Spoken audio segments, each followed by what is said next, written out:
Hi, guys, and welcome back to Bone This Way. Today, we have a very special guest, the founder of Human Beauty and advocate for disability, the lovely Millie Fleming-Clare. Hi, Hiya, how are you? I'm good, thank you. How are you? Yeah, I'm great. Really happy to be here and talking about I'm I'm things. so happy you're here, and I hope that intro was okay. I just kind of went with that, and you know, I would love to know more about your story, and I'd love for people to hear your story because I feel that although we have completely, different disabilities and lives, that we've both probably reached for makeup in times of our struggles. So Yeah, it's really exciting for me to talk to you today. So yeah, can you introduce yourself and just share a bit about yourself? sure. So yeah, my name's Millie. I'm 25 and I'm from Bristol. I was born with a rare genetic condition called cystinosis. It only affects around 2,000 people worldwide. Lots of people will know about it now because Willow Pill, the winner of RuPaul's Drag Race US, actually had the same condition, which is crazy considering how little of us in the in the Oh, whole world there is. yeah. Um, it has affected me my entire life. Basically, it affects every organ in my body. And I've had two kidney transplants in the last 4 years, which has meant I've been in and out of hospital a lot. And as you say, I've used makeup as a form of therapy. I say it's the thing that kind of makes me feel more human. I used to put a bit of mascara on if I was in hospital. I was in hospital for 3 months for my first kidney transplant because unfortunately I got a blood clot, so I ended up in ICU, and it was a long road to recovery. And makeup's that thing that kind of would help me, get up for the day and make me have that bit of normality. And that's what kind of inspired me to get into the industry and start my own brand, because I do think that makeup has a transformational power of healing and making yourself feel better. And I wanted to spread that message instead of, makeup's used to make you look better or kind of fit to beauty norms that are just unrealistic. Yeah. Oh my God. So you have been and you go through so much on as a daily basis, really. Yes, so I was a lot iller when I was younger. I've had lots of orthopedic surgeries on my knees because I had rickets growing up. So basically, my kidneys, when I had my original kidneys, they would leak all of the good stuff out, which affected my bones. My eyesight is affected. They call it it looks like fairy dust, but basically a crystal builds up in my eyes, which makes me kind of very sensitive to light. Um, and yeah, so I have to take tablets. I take about 40 tablets a day, and eye drops and things like that. But since having my kidney transplant, I am a lot better. I haven't, well, touch wood, been admitted to hospital for a very long time. Mm. Whereas when I was a kid or a teenager, I would, spent a lot of my times there. But I am daily a lot better now. That's great to hear, and that just shows the importance of donors, doesn't it, as well? Um, Massively, massively. and that's so important for people to consider and to make sure that they're on like a donor list and things like that because it can change someone's life. And if it's made an impact for you, Oh, that's amazing. massively. My first donor was my mum, and that was the one that unfortunately was in and out within 24 hours. But my second donor was a deceased donor, and being on the list, or you can even be a live donor these days. You can kind of do a swap. So if a family member has someone who isn't compatible with their family, you can kind of, yeah, do a swap. And I thank myself quite lucky, but other people I know, especially those of ethnic minorities, can Mhm. be on the lists for 4, 8 years. Like Wow. it's a long process, especially for kind of a deceased donor if you're from a minority. Yeah. So it is really important for donors of all sorts. Yeah. And I suppose where your mind would go when you're waiting for these things, it's a waiting game. And I suppose, is that when you would even reach for things like makeup or are there other tools that you found that helped you in those really tough times? Yeah, definitely. Dialysis is a rough thing. It, especially, I mean, it's rough for anyone, but especially when you're a young person and people going out and things like that, it takes over your life because you have to go 3 times, 4 times a week, and you sit on a dialysis machine for 4 hours at a time. Mhm. Yeah, it's a big part of your life. So yeah, creativity, makeup, fashion. I mean, it all started my love of makeup when I was at school. Having a disability and trying to fit in, I was desperate to fit in, and I was part of kind of uh, like the cool girls, which actually looking back, I'm not friends with any of them anymore, because they weren't friends; they were frenemies. Yeah. Constantly kind of putting you down, things like that. That's where my love of makeup, and suddenly, the bright hair, the bright makeup, and the makeup that kind of strayed away from the mainstream, that was like the catalyst for me to be like, you know what, I'm not going to fit in because that's not who I am, and so Yeah. I'm going to go the opposite way and be like, yeah. Oh, I love that. I really love that because when I was younger, I used to always feel, and sometimes still do, of that feeling of, oh, I never fit in anywhere, never fit in like with these people, or just all these random people that I end up fitting in with. But it, I never felt like I always ever fit in. And then that's interesting that you express yourself with your makeup and with your hair and fashion. And I think that I may do the same in certain ways. And it's like embracing Mm, the the true self and definitely. not thinking that you have to be exactly the same as anyone else.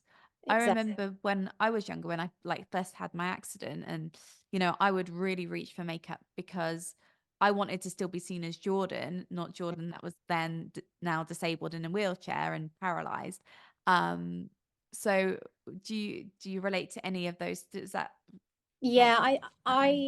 for me, I kind of said that like the makeup and my hair, because I've got bright pink hair. I it was a bit of a it for me, I was like, I'm doing it to give people a reason to stare. So if people are looking at me, it's because they're looking at me because I've got, fishnets, corset, and a bright pink makeup, Yeah. rather than because I walk funny, or I'm of short stature, so I'm about 5'6", 5 or 6, 4'6". Mhm. So, and I kind of have a bit of a different walk. So Mhm. that was my kind of thing. I was like, you know what, Yeah. if I'm going to stand out anyway, I'm going to give them a reason to look at me. Yeah, I love that, and with that as well, it's a bit like that thing, let's just confuse people a little bit. Yeah, Like, yeah, "What? I'm so confused here." But yeah. yeah, and it's breaking boundaries, isn't it? Like, to just be yourself, and despite having a disability, you're still able to, even though there's things that are really hard because maybe you're not feeling so great, or um, so many this I mean, we could talk about that forever, but um, it's just good to still be able to be true to yourself, isn't it? Yeah. So that's kind of why, like, like when I got into makeup, and kind of more recently in the last few years, that's what kind of inspired me to start Human Beauty. Was I have found this love of makeup, but I was really frustrated by either the lack of representation, Mhm. just for everyday girls, not even just disabled people, but Yeah. especially disabled people, and also then thinking about things that, like, you know people love makeup, but there's certain things that brands don't consider, which means there's extra barriers. And I don't believe that there should be a barrier to using makeup or being creative. Mhm. As I say, it's like a form of art. So that was kind of, then I was like, right, there's something I can do here. When I pitch to like businesses and stuff, because business people don't think about people with disabilities. We're the world's largest minority, yet we're the least kind of represented and thought about. When brands are thinking about D&I, they forget about us. So I always Mhm. say, um, I am a makeup lover today, and I could go blind tomorrow. It doesn't mean I'm no longer a makeup lover. It just now means that half my products I can't use. Mhm. And the same with like mobility and things. Mhm. Um, so yeah, that's kind of the kind of catalyst as well. It's like I don't feel like I'm finding solace in an industry that Mhm. actually I don't quite feel like well, I know I'm not Mhm. represented. Yeah. I completely agree. And I'm so like happy and proud of you for, you have being like, okay, I'm going to take this into my own hands. And by doing that and creating the products that you've created, the inclusive products, the that then people and showing diverse models as well, hopefully it will then show other brands that this is necessary. Yeah, And definitely. it's just it's necessary, and it's also necessary for them to do it from an authentic point of view. Yeah. I think sometimes there can be this thing of, okay, well, they're saying we have to have inclusivity in our campaigns now, so or maybe we can just find someone, and then the products don't ever reflect that, Hmm. whereas yours are reflecting that, and you are practicing what you preach, basically.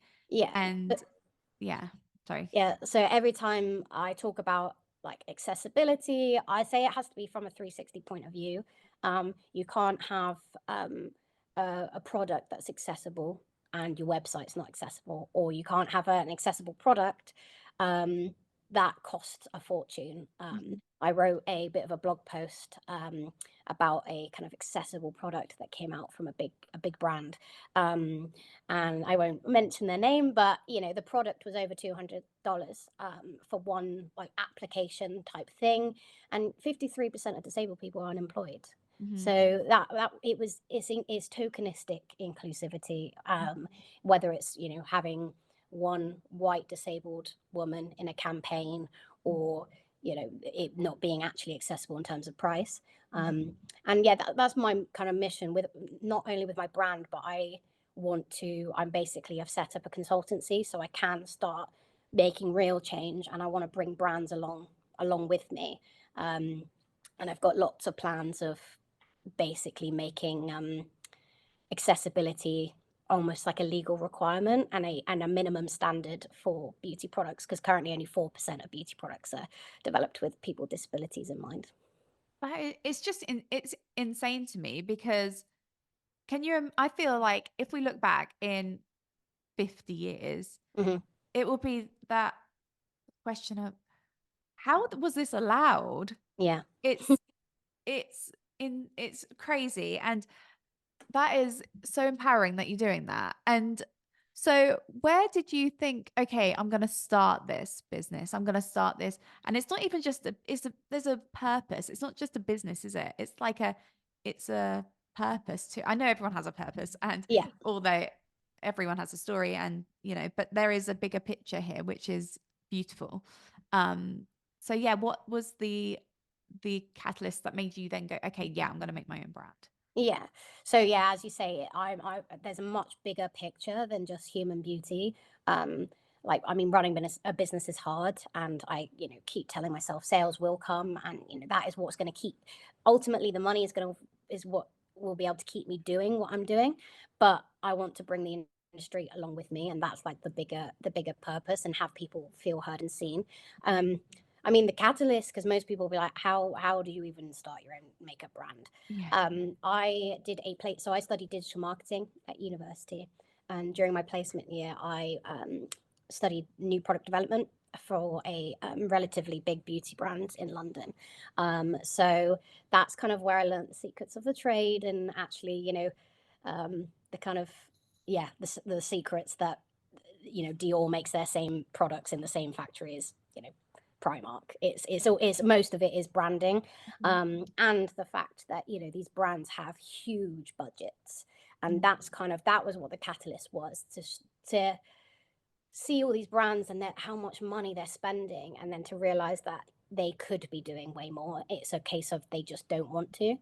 And the more people I spoke to, the more I realized, wow, like this is awful, and Mhm. someone needs to start, one, making products for those people who aren't being heard and seen, and two, start speaking up against these brands. Yeah, amazing. So, was it a long process? How how did you feel? Like, what Yeah. was the start? Like, what did you feel starting, and then when you got to the end, how did it feel to like have that like the product in your hand? Yeah, it was like years in the making. So I had the kind of idea during my placement year, and then COVID hit. I won Superdrug's Next Face of the Future during COVID. So again, it was all very different. But and again, money is also a hurdle. There's minimum order quantities, which you have to figure out. And the thing is, with, say, for example, my liquid confidence mascara, the wand has a ball on the end, and the packaging is square and matte, so it's really tactile. So when it's knocked over, it won't roll over, like things like that. But to be able to have this special wand with the ball, so it can be applied in any direction, I Mhm. had to order loads. Right.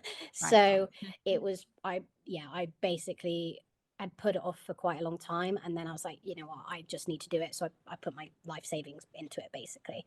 Mhm. And yeah, I've got videos of me opening that first box of like the final thing, and it's amazing. And having my first campaign, where we had 13 models, all abilities, ages. Our youngest was 19, our oldest was 73. Mhm. Um, the whole rainbow was represented, and I cried because I had everyone saying like, we are human beauty, and Mhm. it was just everything I've always known. I wanted to start my own brand from the age of like 14. So Mhm. to see it come to fruition was just amazing, and to see all these amazing, beautiful humans in one room was just, yeah, amazing. That is so amazing. And that just shows that if you have a vision and an idea and like the oomph and the passion for it, then just to go for it and Yeah. do it, because you can actually make so many changes in the world.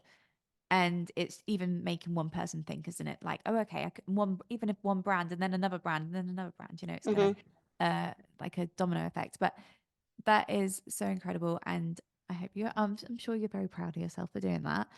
Um, but yeah, I can imagine that that was a very powerful moment to just see all of that come to life Yeah, when it was just an idea.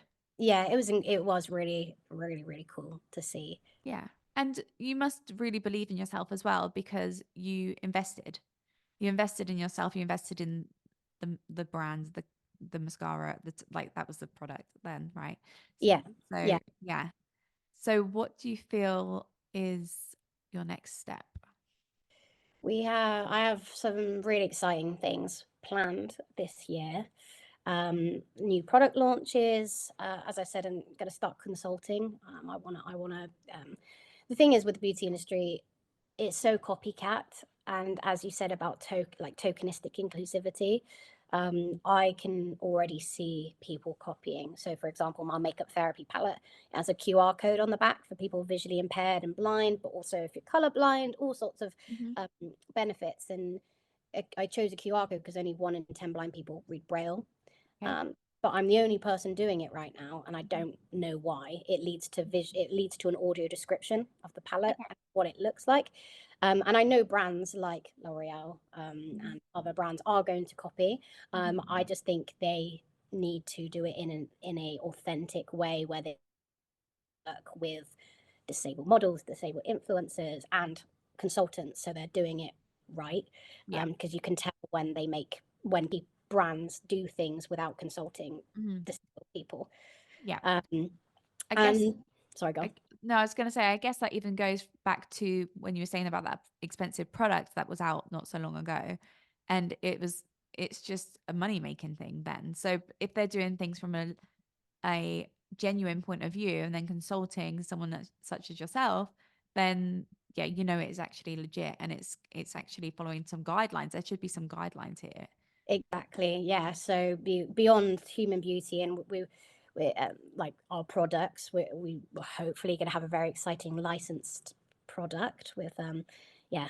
I'm just very excited. I'm not meant to say anything Yeah. in summer, but beyond that, I want to create a new standard and create guidelines that brands going forward should adhere to. I kind of envision like Leaping Bunny, but for accessibility. So that's the plan. I this year, 2024, is the year of like proper disruption of the industry. The fashion industry's there. They've been riding this wave for 2 3 years of adaptive fashion, and they've embraced it massively. So I don't know why the beauty industry wouldn't do it, and I Yeah. want to be at the front of Love that. Love it. it. I mean, it's like going, so when you're saying all these things, it's like when I went, if I think back to when I was trying to reteach myself makeup after my accident, it was such a struggle and there wasn't anything. And, you are, again, the only brand that there is something that makes people feel that, oh, okay, I'm still represented then. Mm, And I'm still, okay, I can still love makeup. I can still be the person that I want to show the world. And I think yeah. that's so important. It's like the amount of messages I get from people saying thank you. I feel seen, and you know, I had a girl the other day saying kind of she shed a tear because it's the first beauty brand's website that she's been able to use her screen reader, and it's described the pictures in what actually they are, Mhm. um, and makeup is such an important like part of people's kind of self-expression and Mhm. who they are.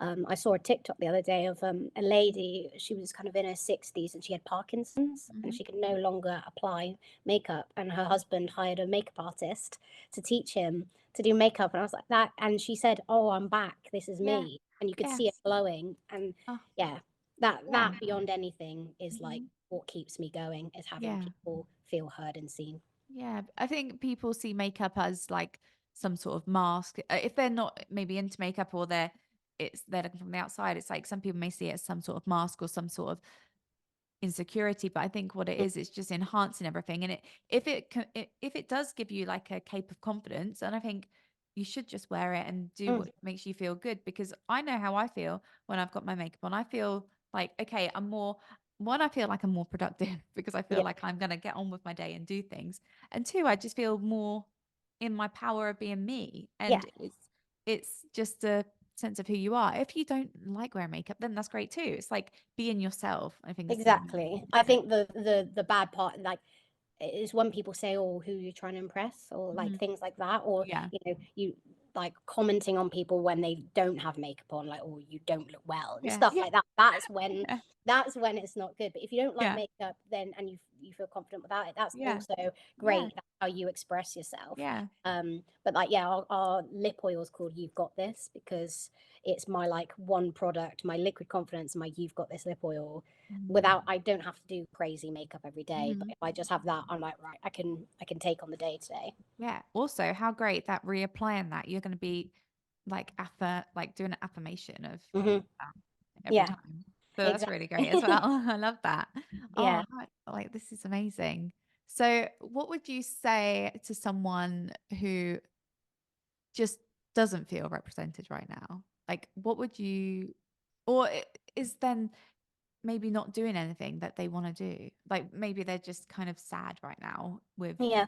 feeling like not seen and they feel lonely, perhaps. Hmm. Have anything? Um, I'd say that there's always a community out there for you. I mean, so for example, there's cystinosis communities for my condition, and personally, I don't like particularly being a part of those specific groups because they can be very depressing and yeah, scaremongery. Yeah. But if you are into makeup or fashion, um, there's people that are going to welcome you with open arms. And also, if you have a specific disability or you're neurodiverse and you have like issues with certain products, especially makeup products, I'm always looking to hear people's opinions. And I always talk about like wanting to get new product testers, and these are people, not influencers, just people who are everyday consumers Yeah. that have a problem to face. Yeah. But yeah, I'd just Yeah. say find your people because they're Yeah. definitely out there. 100%. And that is where the internet is amazing, Yeah. because we can all discover each other and feel like we do fit in somewhere, Mhm. you know? Yeah. So going back round to that. But that was something I was about to say and it's just dropped out of my mind. I hate when that happens. And oh, it was about, so I think that's great that you say that about people dropping in, sending you a message about, maybe some things that could help or that would be useful, because I think we all could do better. So I know disability from my disability. Yeah. I don't know disability from other people's um, disability. I can just start to do my things better. There's certain things that I can even do better. So I think anyone kind of listening, if you don't have a disability, there are things that maybe you could start to look out for and consider, because I need to do it even myself sometimes because I even forget. And I would say I'm an advocate for disability awareness and inclusivity and accessibility, but there are things that I think we can all grow and educate ourselves on. So, Definitely. did you feel that you had to do that with human beauty? With some, well, I mean, you've obviously said you're open to any people come like saying anything. So, I guess so. But was there a lot to learn, or did you kind of, how did you Ye- go? Yes, definitely. It's always a learning curve. Again, when I speak at events and things, I always say I do not speak on behalf of the entire disabled community Yeah, because our needs are all completely different. yeah, And even though I can do my best to make a product accessible, it's not going to work for everyone. And that is the same with makeup. Like hmm, your favorite blush won't be my favorite blush, yeah, depending on the skin type. But yeah, it's always a learning curve. Things I don't know. I always say you don't know what you don't know until you're yeah, told. yeah, I had a post go a bit viral on LinkedIn about a user way, like an accessible widget for my website, and mhm, I thought I was doing this great thing and that it would instantly make my website accessible. mhm, It reached all the kind of experts within that field, and it caused a lot of anger. And I very quickly, it reached about 70,000 people and had lots of comments. And mhm, I very quickly tried to become as much of an expert in web accessibility as I could, and then corrected myself. I rebranded and launched my website. So it's a constant learning yeah, curve for yeah. anyone. It is. And I think as well, that's that, to show that no one's perfect and that we can all learn from each other. So we do need to share our stories in order for things to change also. And, Yeah, we just learn from each other. And I think that's really key. And I think that sharing our stories and our experiences and what could help is going to be the way forward, isn't it? 100%. Because Yeah. like when I talk to people who don't have any kind of disabilities or anything, when I say, "Oh yeah, my mascara is square, so if you knock it over, it won't roll over," they're like, "Oh my god, that's genius." Like I'm clumsy and that would help me because I always say like good accessible design benefits everyone. Hmm. But it's those things unless you have experience of it, or you've spoken to someone who experiences these Uh-huh. issues, Yeah. it doesn't humans are like a bit selfish because Mhm. they're in their own bubble. So Mhm. unless you're told or you've got experience of it, you'd never even think of it as a problem. Exactly. And that's how we then adapt as well, because then we can, okay, well, this is different, but actually, this is, like you said, more useful anyway for Mhm. anybody.